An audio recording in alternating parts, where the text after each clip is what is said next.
Oliver Cromwell, Lord Protector of the Commonwealth of England, is ritually executed after having been dead for 2 years. Oliver Cromwell, the first ruler of the Commonwealth of England, Scotland, and Ireland, was born in Huntington, Cambridge on April 25, 1599. He died on September 3, 1658, from sepsis following a urinary infection. And he was executed on January 30, 1661, more than 2 years after his natural death.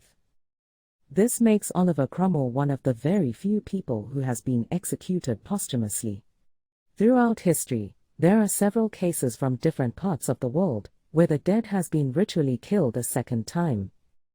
When Oliver Cromwell was born at the turn of the 17th century, England was a Protestant country ruled by a king who believed in his divine rights bestowed upon by God. Cromwell, who converted to Puritan in his late 20s, found the views of King Charles I too Catholic. Many of Charles I's policies, such as the levying of taxes without parliamentary consent, generated antipathy and mistrust among his subjects, who found their king's actions akin to those of a tyrannical absolute monarch.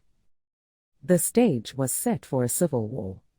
A series of armed conflicts followed, and King Charles I was overthrown and executed.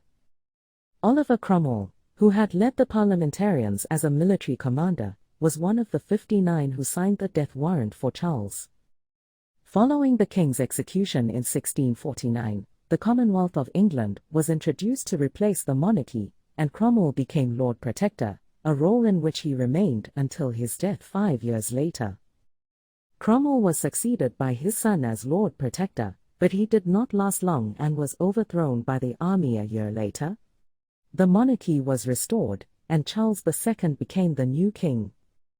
Immediately after gaining power, King Charles II ordered the arrest and trial of all who played part in the overthrowing of the monarchy. Of the 59 who signed the death warrant, several were hanged while others were imprisoned for life.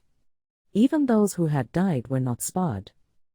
Several had their body exhumed and reburied in communal burial pits, but Oliver Cromwell and 3 others, John Bradshaw, the judge who was president of the court, Henry Ireton, a general in the parliamentary army and Cromwell's son-in-law, and Robert Blake, a military commander, were awarded death sentences.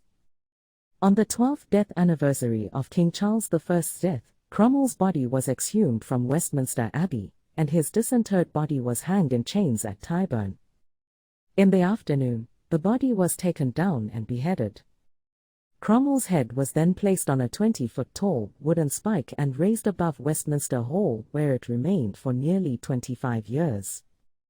For the next 2 centuries, the dismembered head rolled through the possession of many until it was given a dignified burial in a secret place at Sydney Sussex College, Cambridge in 1960.